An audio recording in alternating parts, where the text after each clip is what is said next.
There are over 17 million families in the UK and 20,000 parenting practitioners working to support them. In this programme, we follow the stories of 4 of them as they go about their various jobs, forging links between school and community, providing a one-stop shop for parents, challenging traditional notions of home life, and running parent support groups.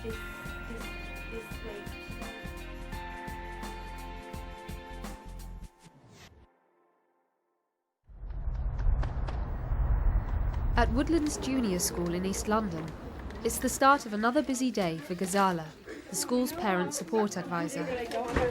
Good morning.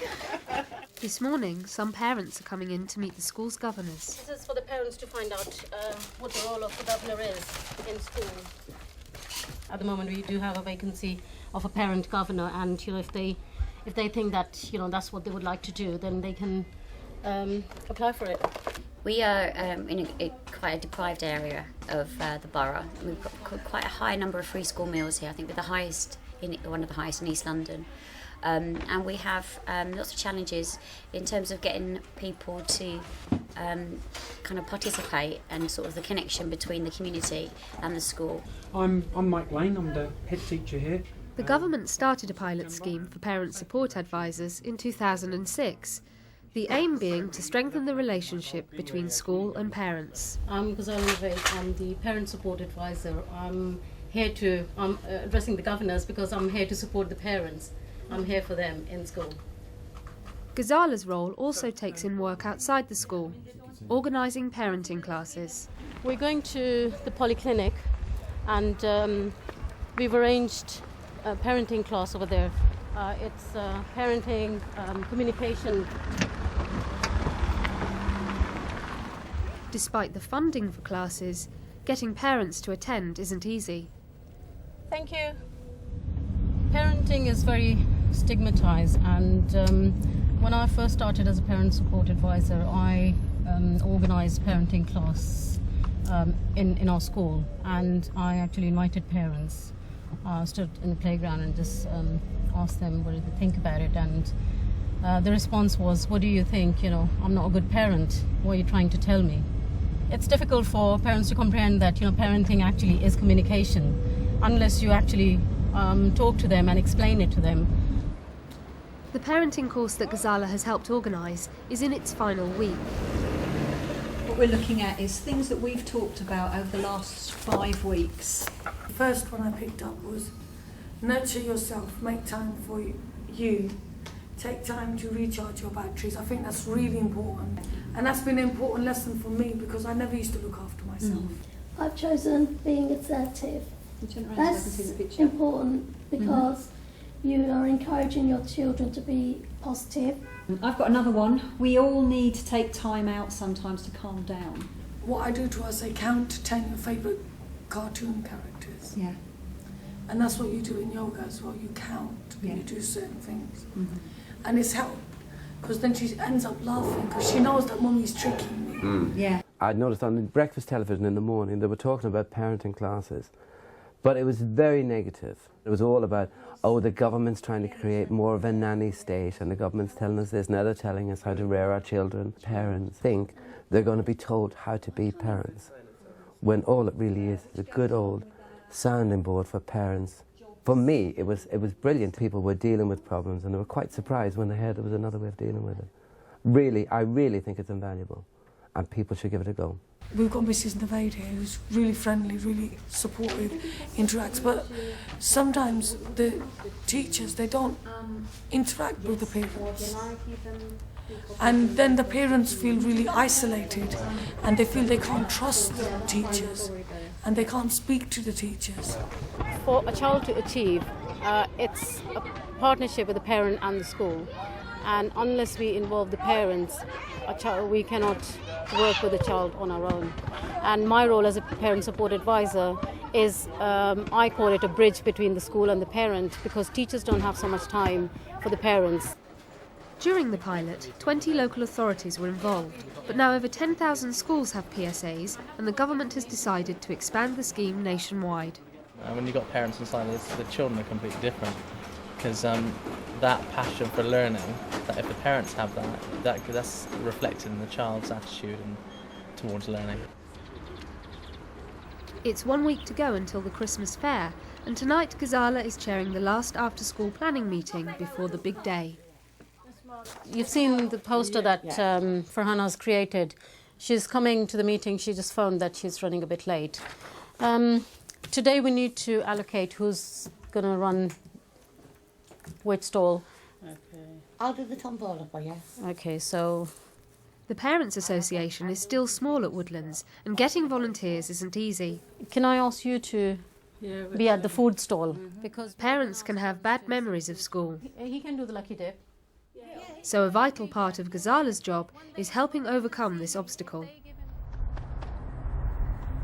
It's Friday evening and school is finishing for the week, but Ghazala has one more errand before she goes home. I work with a selective mute child, and she's in year 5. She doesn't talk in school, whereas at home she's fine. She talks with her parents or the children. She's fine outside. As soon as she walks into the gate, she doesn't say a word.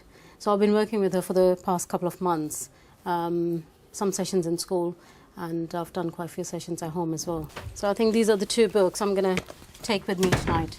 She speaks Urdu.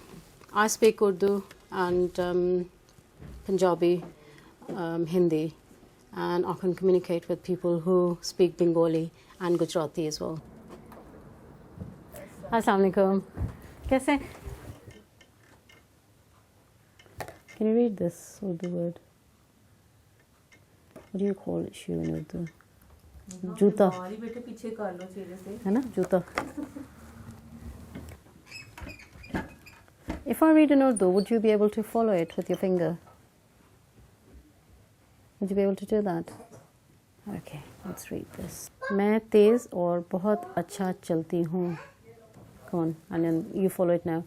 जब के, put your finger on the word so that I know that you can. Neha suffers from an anxiety disorder called selective mutism. Although she feels comfortable speaking at home, in the social context of school she is unable to talk. And fantastic when I'm not stuck in traffic. We'll both make a family tree, right? This one? Ghazala hopes that by visiting her at home with her family, she'll be able to encourage her to speak. Do you want to write down their names? It's very draining work because obviously, you know, I'm the one who's talking all the time with her. But I'm sure, you know, one day she will start speaking, and I think that's what I'm waiting for. All right, Neha, I'm going to go now. Okay, ji, love is.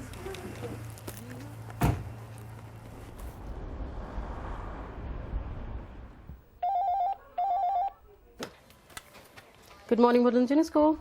Although the role is wide-ranging, much of the work primary school PSAs do is around behaviour and attendance.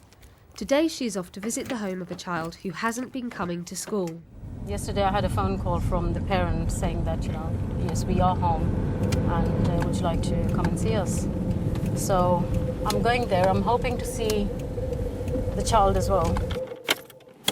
We've got 2 weeks Christmas holidays coming up, and they have got 2 weeks to, you know, take them abroad. There's no need to take time off during term time. So, you know, it's their choice. Hi, good afternoon. Just to let you know, I'm outside the house now, and I'll be, you know, if I see the parent, I'll be going in. If not, then I'll come straight back to school. Okay then, see you then. Bye. Okay, that's it. Because sometimes if I do need help, just in case of an angry parent, then the school knows that I'm here. I can just, you know, give them a ring again and they can send some help. Okay?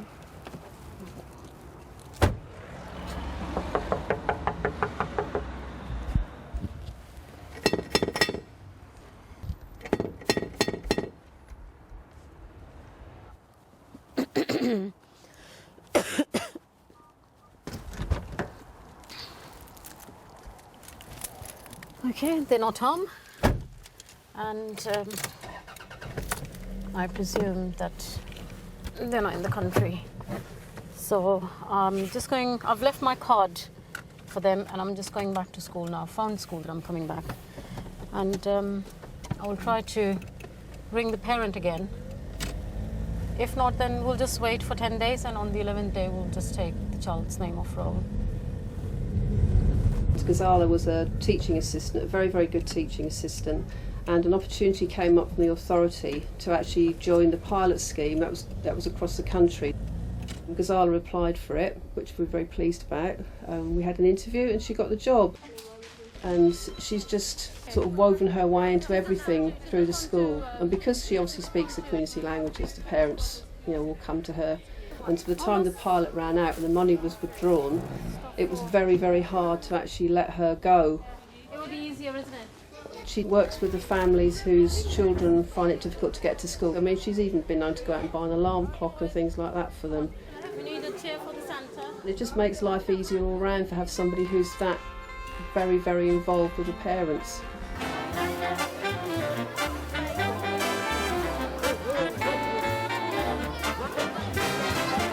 If it wasn't for this island of aid, then a lot of these kind of activities wouldn't take place. Henna!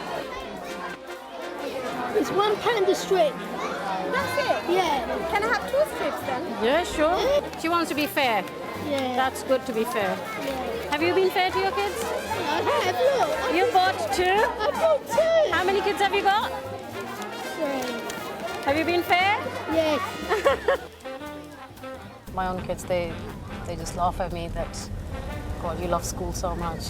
But I think where's there's passion, you have to love your job. And I think this PSA role is so much me. In the morning, I'm just so vibrant, so happy to come to school. But the thing is, at the end of the day, it's really rewarding. The head really supports me, the school staff, and it's really exciting working in this environment. It's just like a family. It's a great school.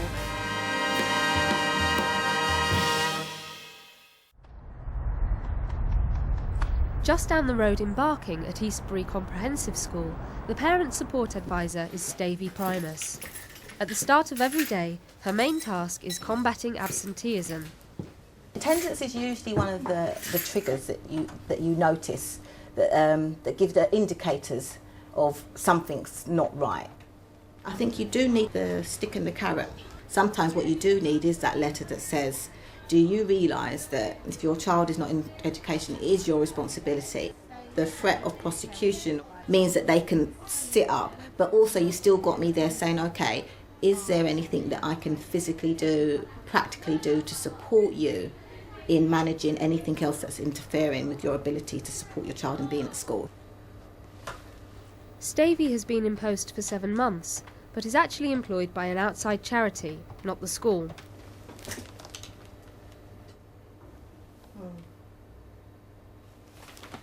I managed to call myself a caller back. She believes this helps her maintain a neutral position between teachers and parents. Teachers are very good at communicating with parents, but they have a lot of other things to do as well. So they may just let me know that this child is having some issues around settling in, and if there's anything that I can do to assist in getting communication to parents, and vice versa. There may be issues that are happening with the child outside of school. So having a parent have a key name of somebody who they can come into and have a hotline to, basically, to say, look, there's been some major changes in the family. You might notice a slight change in my child's behaviour, if you could just keep an eye out. So it means that I can just hotline everybody and say, look, this is briefly what's happening in that family. So, the child might be tearful, they might not be concentrating very well because they're worried about a sick parent. So it's just really sort of trying to bridge the gap between what's happening out there for the child in the home and in the community with school, because they do impact each other.